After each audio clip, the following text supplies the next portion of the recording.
Did anyone else get tricked in that episode when you say, "Oh, Killua, die for me"? You just see Killua's head just disappear. Was anyone like, "Oh shit," like that Killua, and then found out, oh, his head reappears. Goddamn Killua, and he's fucking trolling in this episode.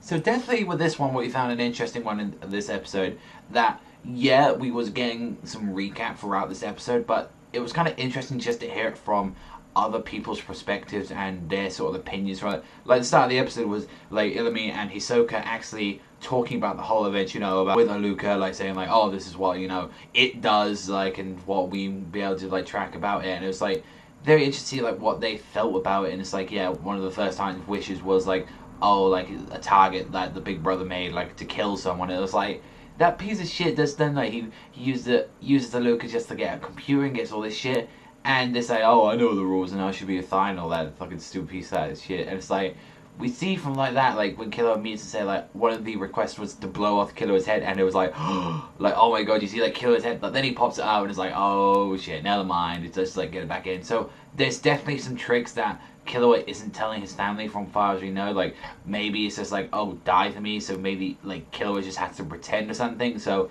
for example, say like if it's like, oh, give me your spleen, or like give me a liver, if like Killua just happened to have a liver on him at that point, then it's like, okay, I'm all good and all that. Like probably goes the same as like, oh, fingernail. It's like you could literally do it, or you could find an improvisation, or maybe it's just because how Killua is, like so jokey with his brother, sister. I don't know what the fuck it is, guys. It's like fucking Takashi with all these traps and all that. It's like I don't want to think that as a boy or a girl. It's just it. That's what it is, and it's like definitely as well. They're saying like he calls like Alaka like his little sister and all that, but you see like they call the other thing like a brother, and it's just like we'll call that one like something. That's what he calls it. Like, and see, like one thing that was like crazy is that Killua was actually making, like, he was holding back the request from the family, just thinking about what he should do, and he actually ordered the other guy to kill his mother if they don't leave the Zodiac household in half an hour. And it was just like, damn, he's a cold-hearted killer right there. And you just see Silver right there. He's having that decision. He's like, damn, do I let him go? Do I let him kill someone and see, you know, who his beloved was? Because don't forget, like when he uses the wish, that's like someone's beloved as well also gets killed during that fight. So that means not only because you see that the mother's life being at risk, then it shows as well that Silver, potentially Illumi, just some of his family could get in the crossfire right now, not just him. So he had to let him go for that.